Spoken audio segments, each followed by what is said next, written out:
베드로후서 2장 15절에 16절 말씀인데요. 선지자인가 복술가인가 이런 제목으로 함께 좀 말씀을 잠깐 나누려고 합니다. 성경에 말하는 동물에 대해서 등장하는 이야기를 알고 계신가요? 네, 성경에는 말을 하는 동물에 대한 이야기가 나옵니다. 한 선지자가 말하는 당나귀, 노새를 만나게 되는 이야기를 나오고 있죠. 여러분들이 이 선지자라고 한다면 어떤 사람을 선지자라고 하죠? 선지자는 제사장과는 약간 구분이 되던데요.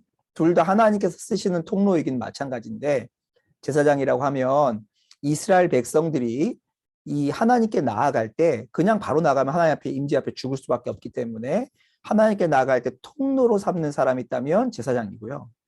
하나님께서 직접 사람들에게 말씀하기도 하지만 하나님께서 이스라엘 백성에게 말씀하실 때 그 통로로 삼는 사람을 선지자라고 합니다. 그러니까 선지자는요, 하나님이 통로로 삼아서 말씀하는 사람, 아니면 그 통로로 삼아서 하나님의 말씀을 기록하게 하는 사람, 이 사람들을 선지자라고 하죠. 그런데 이 선지자로 사용될 수 있었던 사람, 그 한 명의 이름을 오늘 등장하려고 하는데 발람이라고 하는 사람입니다. 성경에는 발람이 선지자라고 나와 있지는 않아요. 하지만 그는 선지자 역할을 했죠. 왜요? 하나님의 말씀을 듣고 또 그 하나님의 말씀을 이스라엘 백성에게 전하는 사람이었기 때문에 그렇습니다. 이 발람이라는 사람은요, 이스라엘 사람이 아니었습니다. 하지만 하나님 말씀을 듣고 하나님 말씀을 전하는 역할을 감당했는데, 이 발람이라고 하는 선지자처럼 보여지는 이 사람에 대한 이야기가, 자세한 이야기가 민수기 22장에서 24장까지 등장하는데요. 이 22장에서 24장까지 말씀을 좀 살펴보면서 이 사람에 대해서 함께 생각해 보려고 합니다. 민수기 22장에서 24장은요, 이스라엘 백성들이 출애굽한 다음에 이 출애굽한 이스라엘 백성들이 어디에 도착하게 되냐면 모압 지방에 도착하게 되어집니다. 하나님께서 약속하신 땅 가나안으로 가는 길에 만나게 된 이 모압 지방에서 이미 모압 지방에 사람들이 살고 있었죠. 거기는 왕도 있었는데요. 이 모압 지방에 있는 사람들이 이스라엘 백성들이 지나오면서 전쟁을 했는데, 수많은 그 지역에 있는 그 사람들을 물리치고 이렇게 이동한다는 이야기를 듣고 긴장을 하게 됩니다. 그 중에 한 명이 누구였냐면 바로 모압 왕 발락이라고 하는 사람이었습니다. 이 발락이라는 모압 왕이 이스라엘 백성을 그냥 지나가게 해주기는 어렵고 전쟁을 해야 될 것 같은데 이길 자신이 없으니까 한 가지 자신의 생각에 어떻게 하면 이길까 생각하다가 한 사람, 바로 하나님의 말씀을 듣고 그 사람을 하나님을 통해서 축복하고 저주하는 일을 한다고 하는 발람을 초청하기로 마음을 결정합니다. 그것이 민수기 22장부터 시작되는 내용이에요. 여기에 이제 새 등장인물이 등장하는데, 한 사람은 모압 왕 발락이고 또 한 사람은 하나님의 음성을 듣고 하나님의 음성을 따라 축복하기도 하고 저주하기도 하는 발람이라고 하는 사람이고, 이름이 비슷하죠? 네, 다른 사람이에요. 발락은 왕이고요, 발람은 하나님의 음성을 듣고 전하기도 하는 선지자 같은 사람이고, 또 한 등장인물이 누구죠? 하나님입니다. 그래서 이걸 좀 잘 구분하시라고 발락은 제가 보라색으로, 발람은 빨간색으로, 하나님은 노란색으로 이렇게 좀 표시해서 성경을 좀 읽어 나가려고 합니다. 같이 한번 읽어 나가겠습니다. 제가 민수기 22장 1절에서 6절 말씀을 그냥 군데군데 읽겠습니다. 이스라엘 자손이 또 길을 떠나 모압 평지에 진을 쳤으니 이스라엘이 아모리인에게 행한 모든 일을 보았으므로 모압이 심히 두려워하였으니 이스라엘 백성이 많음으로 말미암아 모압이 이스라엘 자손 때문에 번민하더라. 왜요? 싸우면 질 것 같으니까 고민하는 거죠. 그때에 십볼의 아들 발락이 모압 왕이었더라. 그가 사신을 부올의 아들 발람의 고향인 강가 부돌에 보내어 발람을 부르게 하여, 이제 발락이라는 왕이 발람을 부르는 거죠. 내용이 이거예요. 청하건대 와서 나를 위하여 이 백성을 저주하라. 이스라엘을 저주하라. 내가 혹 그들을 쳐서 이겨 이 땅에서 몰아내리라. 그대가 복을 비는 자는 복을 받고 저주하는 자는 저주를 받을 줄을 내가 알미라. 발락이라는 왕이요, 이 발람이라고 하는 선지자로 알려진 이 사람을 부르는 이유가 뭐예요? 굉장한 능력자였어요. 기적과 이사가 일어나는 굉장한 사람이었던 거죠. 이 발람이라는 사람이 저주하면 저주받고 축복하면 축복받는 일이 이스라엘 백성 가운데 일어나는 것을, 이스라엘 백성이 아니라 그 땅 가운데 일어나는 것을 알았어요. 그래서 이 발람을 부르기 위해서 사신을 보냈는데, 이 발람이 있는 곳이 어디냐면 부돌이라고 하는 곳입니다. 지금 모압 왕 발락이 있는 곳에서 무려 600km 떨어져 있는 곳에 있는, 이 지역까지 사신을 보냅니다. 뭐 말을 타고 갔는지 낙타를 타고 갔는지 모르겠지만 가깝지 않은 거리, 굉장히 시간이 많이 걸리는데 여기까지 가서 부를 만큼 발람은 굉장한 능력자였어요. 그래서 이제 이 모압 왕 발락이요, 발람을 부르기 위해서 사신을 보내서 하는 말이 이겁니다. 와서 우리를 위해서 이스라엘 백성을 저주해달라. 한번 보실게요. 7절에서 13절 중에 저 몇 군데만 읽겠습니다. 모압 장로들과 미드안 장로들이 손에 복채를 가지고 돈을 가지고 갔죠. 떠나 발람에게 이르러 발락의 말을 그에게 전하매 발람이 그들에게 이르되 이 밤에 여기 유숙하라. 여호와께서 내게 이르시는 대로 너희에게 대답하리라. 그러니까 발람은 어떤 사람이에요? 하나님에게 질문하고 하나님의 음성을 듣고 하나님이 시키는 대로 하는 사람이에요. 그때 하나님이 발람에게 임하여 말씀하시되 너는 그들과 함께 가지도 말고 그 백성을 저주하지도 말라. 그들은 복을 받은 자들이니라. 누구예요? 하나님이 그들이 누구예요? 그들과 함께 가지도 말라는 게 누굴까요? 이 지금 발락의 사신과 함께 움직이지 말라고 했어요.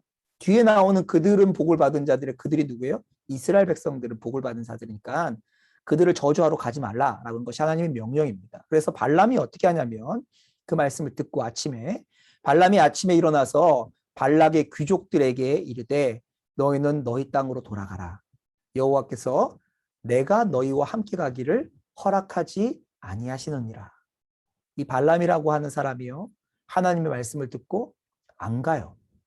복채를 가지고, 굉장히 많은 복채를 가지고 왔겠죠. 그랬음에도 불구하고 가지 않아요. 그리고 그들을 돌려보냅니다. 근데 이렇게 했을 때 발락이라고 하는 왕이 그냥 포기하지 않습니다. 발락이 어떻게 하는지 보실까요? 두 번째 다시 더 많은 재물과 더 높은 사신들을 보냅니다. 발락이 다시 그들보다 더 높은 고관들을 더 많이 보내매 그들이 발람에게로 나아가서 그에게 이르되, 이게 발락이 하는 말이에요. 내가 그대를 높여 크게 존귀하게 하고 그대가 내게 말하는 것은 뭐든지 시행하리니 청하건대 와서 나를 위하여 이 백성을 이스라엘을 저주하라 하시더라. 발람이요, 발락의 신하들에게 다시 대답합니다. 발락이 그 집에 가득한 은금을 내게 줄지라도 내가 능히 여호와 하나님의 말씀을 어겨 덜하거나 더하지 못하겠더라. 발람은 어떤 사람이에요? 하나님 말씀하시면 그대로 하는 사람이에요. 더하지도 않고 덜하지도 않고 하나님 말씀하시면 그대로 따르는 사람입니다. 그래서 계속 이어집니다. 그런즉 이제 너희도 이 밤에 여기서 유숙하라. 여호와께서 내게 무슨 말씀을 더하실지를 알아보이라. 더 이상 더하지도 덜하지도 않는다고 했던 이 발람이요, 그래도 한번 여기 자고 있어봐. 내가 오늘 밤에 한 번 더 물어볼게. 이렇게 말한 거죠. 그래서 물어봤는데 밤에 하나님이 발람에게 임하여 이르시되 이렇게 말씀하세요. 그 사람들이 너를 부르러 왔거든. 일어나 함께 가라. 그러나 내가 너에게 이르는 말만 준행할지니라. 하나님 말씀이죠. 그래서 발람이요, 이 하나님 말씀을 듣고 아침에 일어나서 자기 나귀에 안장을 지우고 모압 고관들과 함께 어디로 가요? 발락 왕에게로 가게 됩니다. 이것이 성경에 나와 있는 발람이 이 발락 왕을 찾아가서 가는 이야기예요. 그런데 어떤 일이 일어나죠? 하나님께서 발락이요, 발람이요, 발락 왕에게 가는 것을 못마땅하게 생각했어요. 이 부분이 잘 이해가 안 되는 부분이 많습니다. 왜냐하면 하나님이 처음에 가지 말라고 할 때는 발람 안 갔잖아요. 두 번째는 또 가라고 해서 갔는데 하나님 못마땅하게 생각하신 게 이해가 안 돼요. 그래서 하나님께서 이 천사를 보내는데, 칼을 들고 있는 천사, 지나가면 죽일 이런 천사를 보내서 발람이 가는 길에 이렇게 세워둡니다. 근데 이거를 발람은 못 봐요. 누가 봐요? 당나귀가 봅니다.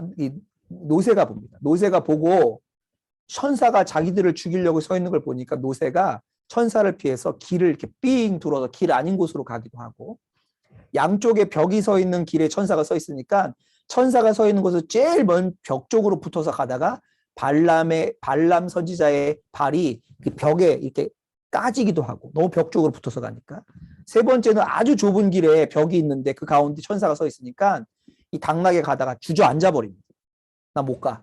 가면 죽어. 못 가. 이렇게 앉아버려요. 그러니까 이 당나귀를 타고 가는 발람의 입장에서는 너무 열받는 거죠. 들고 있는 그 막대기로 막 그 노새를 막 때리고 막 학대를 하니까 그때 하나님께서 이 노새의 입을 열어주세요. 열어주실 뿐만 아니라 이 노새가 어떻게 해요? 사람의 말을 하게 합니다. 사람의 말을 했는지는 모르겠는데 발람에게 말할 수 있게 해주셨어요. 그래서 노새가 이 발람에게 말합니다. 나를 왜 때려?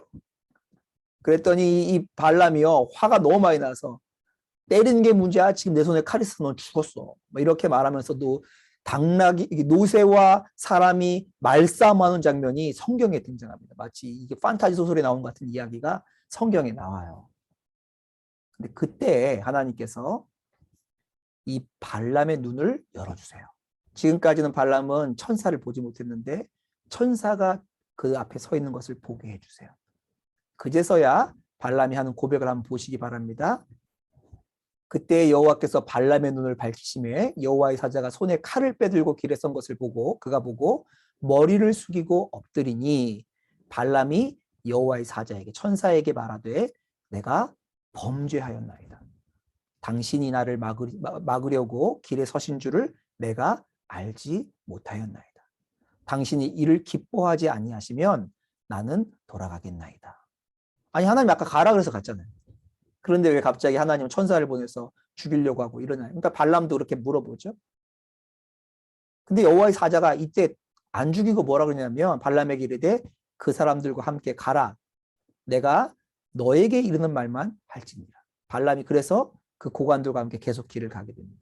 첫 번째 질문이에요. 무슨 질문이냐면 하나님은 왜 가라 그래 놓고 죽음의 천사를 보냈냐 이거죠. 가라 그래 놓고 왜 발람에게 기분이 안 좋으시냐 이거죠. 사실은 발람이 어떻게 한 거죠? 발람이 처음에 하나님 음성을 들었어요. 저들과 함께 가지 마라. 이 백성은 복을 받을 백성이다. 저주하러 가지 마라 했는데 발람이요. 그 가지고 온 복채가 굉장히 마음에 와닿았습니다. 그래서 가지 말라는 게 하나님의 뜻인지도 알면서도 불구하고 한쪽 표현에 알아요. 마음속에 딱 아는데도 불구하고 하나님께 또 물어봅니다. 진짜 가면 안 돼요? 가도 제가 시키는 것만 할 건데요. 가면 안 될까요? 이렇게 물어본 거죠. 그래서 하나님이 발람이 하나님의 시키는 대로 하는 건 알지만 발람의 마음이 가고 싶은 것 때문에 그래 그러면 가려면 가. 이렇게 하신 것 같다라는 것이 성경을 이해하는 사람들의 대부분의 이해입니다. 이것을 증명해 주는 장면들이 나중에 좀 나오는데요. 나중에 좀 계속해서 보겠습니다. 이렇게 해서요. 발람이요. 발락 왕에게 모압 왕에게 가게 되어집니다. 선지자 발람이 갔어요. 600km를 거슬러서 이 모압 왕이 있는 이 모압 평지에 이르게 되어집니다. 그때 이제 얼마나 좋았겠어요. 모압 왕인 이 발락이 발람이 왔으니 이제 우리가 이겼다. 이제 발람이 저주만 하면 우리가 이긴다 이스라엘. 이렇게 해서 이스라엘 사람들이 보이는 곳으로 데려가서 이 발람에게 이스라엘을 저주해달라고 요청을 하죠. 근데 어떤 일이 있었는지 한번 보십시오. 23장 3절부터 보겠습니다. 발람이 발락에게 이르되 여호와께서 혹시 오셔서 나를 만나시리니 그가 내게 지시하시는 것은 다 당신에게 알게 하겠다. 누구에게요? 발락에게 알게 하겠다는 거예요. 하고 언덕길로 가니 하나님이 발람에게 임하시느니라. 여호와께서 발람의 입에 말씀을 주시어 이르시되 발락에게 돌아가서 이렇게 말할지니라 하고 어떤 말을 하는지 아십니까? 발락이 원하는 건 이스라엘을 저주하는 건데 하나님이 시켰다고 하면서 발락 앞에서 이스라엘을 축복합니다. 그러니까 발락이 화가 나죠. 그래서 발락이 어떻게 하냐면 발락이 발람에게 이르되 그대가 어찌 내게 이같이 행하느냐? 나의 원수를 저주하라고 그대를 데려왔거늘 그대가 오히려 축복하였도다. 발람이 대답하여 이르되 여호와께서 내 입에 주신 말씀을 내가 어찌 말하지 아니할 수 있으리까. 발람이 가서도요. 가서도 발락 왕이 시키는 대로 하지 않고 하나님 말씀하시는 대로만 했어요. 그런데 발락이 포기를 안 합니다. 이 왕이요. 다른 데 가서 보면 하나님 저주할 수 있어 하고 다른 곳으로 데려가요. 보세요. 발락이 말하되 나와 함께 그들을 달리 볼 곳으로 가자. 거기서 나를 위하여 그들을 저주하라 하고 데리고 가서 발람에게 다시 저주하러 갑니다. 그때도 여호와께서 발람에게 임하사 그의 입에 말씀을 주시며 이르시되 발락에게 돌아가서 이렇게 말할지니라 하고 어떻게 하냐면 또다시 축복해요. 발락이요. 화가 많이 납니다. 발람에게 이르되 그들을 저주하지도 말고 축복하지도 말라. 말하지 마 차라리. 축복할 거면 말도 하지 마. 이렇게 말하는 거죠. 그러고 나서 발람이 발락에게 대답을 합니다. 이렇게 대답해요. 내가 당신에게 말하여 이르기를 여호와께서 말씀하신 것은 내가 그대로 하지 않을 수 없다 하지 아니하더이까. 발람의 태도가 한결같지요. 하나님 말씀하신 난 그대로만 한다. 똑같지요. 그런데도 포기하지 않고 발락이요. 또다시 발람을 다른 곳으로 데려갑니다. 세 번째 다른 곳으로 데려가죠. 발락이 발람을 인도하여 광야가 내려다 보이는 부올산 꼭대기에 데려갑니다. 그때 발람이 자기가 이스라엘을 축복하는 것을 여호와께서 선히 여기심을 알게 되었어요. 그래서 전과 같이 점수를 쓰지 아니하고 그의 얼굴을 광야로 향하여서 하나님을 구할 때 그때 하나님의 영이 그 위에 임하시는지라 그가 예언을 전하여 말하되 또다시 세 번째로 예언하는데 어떻게 해요? 축복해요. 발락이요 발람에게 노하여 손뼉을 치며 말하되 뭐 화가 많이 났죠. 이제 감정이 주체가 안 되는 거예요. 육체까지 같이 따라오면서 막 말하는 거예요. 내가 그대를 부른 것은 내 원수를 저주하라는 것이오늘 그대가 이같이 세 번 그들을 축복하였도다. 그러므로 그대는 이제 그대의 것으로 달아나라. 왜 달아나라 그래요? 내가 너 죽여버릴 거니까 빨리 네 고향으로 돌아가. 이렇게 말하는 거죠. 세 번이나 하나님의 명령을 따라서 저주하라고 부른 왕 앞에서 그들을 축복한 선지자 같은 발람. 그리고 이 사람 발람이 이렇게 말합니다. 보세요. 발람이 발락에게 이르되 당신이 내게 보낸 사신들에게 내가 말하여 이르기를 이전에 사신들을 보냈을 때 내가 말하지 아니하였나이까 가령 발락이 그 집에 가득한 은금을 내게 줄지라도 나는 여호와의 말씀을 어기고 선악간에 내 마음대로 행하지 못하고 여호와께서 말씀하신 대로 말하리라 하지 아니하였나이까. 내가 그렇게 하고 왔는데 하나님 뜻대로 했다고 당신이 화낸 게 무슨 뜻이 있어요? 이렇게 하고 발람이 자기 집으로 돌아가게 됩니다. 이게 민수기 22장에서 24장까지 기록된 말씀이에요. 좀 이상하지 않아요? 이 사람 이스라엘 사람 아니에요. 발람 이스라엘 사람 아니에요. 메소포타미아 지역에 살고 있던 사람입니다. 그런데 이 사람의 이야기를 왜 민수기 3장에 걸쳐서 특별히 민수기는요 이스라엘 백성에게 주시는 하나님의 말씀이거든요. 3장에 걸쳐서 발람의 이야기를 기록하고 있을까요? 그리고 발람이 이렇게 철저하게 하나님의 말씀을 따르는 사람이었는데 왜 성경은 발람에 대해서 선지자란 말을 쓰지 않고 발람에 대해서 좀 이렇게 좀 다른 뉘앙스가 있는 것처럼 우리에게 말하고 있는 것일까요? 계속 좀 그 이유를 보면 좋을 것 같아요. 성경은요. 베드로후서 2장 15절과 16절 이렇게 말합니다. 오늘 우리가 읽으려는 본문이에요. 그들이 바른 길을 떠나 미혹되어 부올의 아들 발람의 길을 따르는도다. 발람은 불의의 삭슬 사랑하다가 자기의 불법으로 말미암아 책망을 받되 말하지 못하는 나귀가 사람의 소리로 말하여 이 선지자의 미친 행동을 저지하였느냐. 뭐라고 그러고 있어요? 그가 어떤 사람이었다고요? 불의를 행하는 사람, 불법을 행하는 사람이었는데 왜 불법을 행했다고요? 불의의 싹, 의롭지 않은 돈을 사랑했기 때문이라고 말하고 있어요. 그러니까 성경이 말하는 이 부올의 아들 발람은요 어떤 사람이었냐면 하나님의 말씀을 철저하게 따르는 사람이었어요. 하나님의 말씀을 듣고 감동되고 그 바운더리 안에 머무는 사람이었는데 그는 어떤 사람이었어요? 동시에 돈을 좋아하는 사람이었어요. 옳지 않은 돈을 사랑했던 사람이라고 말합니다. 그래서 여호수아 24장 9절에 10절에 보면 이렇게 되어 있습니다. 또한 모압 왕 십볼의 아들 발락이 일어나 이스라엘과 싸우더니 사람을 보내어 부올의 아들 발람을 불러다가 너희를 이스라엘을 저주하게 하려 하였으나 내가 하나님이신 내가 발람을 위해 듣기를 원하지 아니하였으므로. 발람을 위해 듣기를 원하지 아니하였으므로. 무슨 말이에요? 저주하지 않았다는 거죠. 그가 오히려 너희를 축복하였고 나는 너희를 그의 손에서 건져내었으며. 발람은 사실은 뭘 원하고 있었다고요? 이스라엘을 저주하기를 원했어요.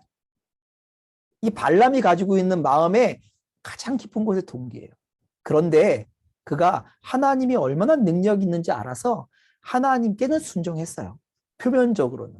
근데 그의 마음은 어땠어요? 이스라엘을 저주하기를 원하는 사람이었던 것입니다. 이것이 성경이 말하는 이 발람 선지자예요. 발람 선지자. 계속 좀 볼까요? 그 뒤에 어떤 일이 있냐면요. 24장까지 발람이 돌아갔잖아요.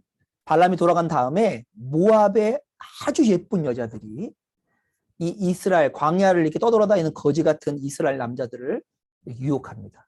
생각해 보세요. 이게 거지 같죠. 이렇게 돌아다니면서 씻지도 못하고 매 이렇게 먼지 뒤집어 쓰고 별로 이렇게 매력적이지 않을 거. 이발소도 별로 없을 거 아니에요, 제대로. 그리고 매력적이지 않은 이 사람들을 모압의 아주 예쁜 사람들을 뽑아서 유혹합니다. 그리고 그들과 사랑하는 관계처럼 들어가는 것처럼 되어지고 그들을 결국 어디까지 인도하게 되냐면 그들이 모압 여자들이 섬기는 신을 함께 섬기고 그곳에서 축제를 즐기고 육체적 향연을 하는 그들의 종교 행위까지 참여하도록 모압 여자들이 이스라엘 남자들을 유혹을 해요. 그리고 이때 이 모압 여자들과 어떤 관계를 갖게 되었던 이스라엘 사람들이 꽤나 많은 사람들이 이곳에서 참석하고 또 모압 여자들을 자기의 아내나 첩으로 삼아서 자기의 가족으로 받아들이는 일이 일어납니다. 그리고 그 중에 어떤 사람들은요, 이스라엘 백성들 중에 굉장히 큰 높은 위치에 있는 지도자였는데 그들이 이 모압 여자를 자신의 아내로 삼아서 이스라엘 백성이 있는 진영에 자신의 아내라고 데리고 들어온 일이 일어나요. 이 일로 말미암아 하나님께서 진노하셔서, 이게 민수기 25장인데요. 이스라엘 백성의 그 연병, 전염병이 펴지게 합니다. 그것으로 수만 명의 사람들이 죽어나가게 돼요. 그때 오늘 담임 목사님 말씀하셨던 이 비느하스가 이 모압 여자를 자기 아내로 데리고 온 이 이스라엘의 지도자와 그 모압 여자를 한꺼번에 그냥 창으로 꿰뚫어 죽여서 하나님의 진노를 멈추게 하는 장면이 25장에 등장해요. 그러니까 그 발람은 돌아갔죠, 그렇죠?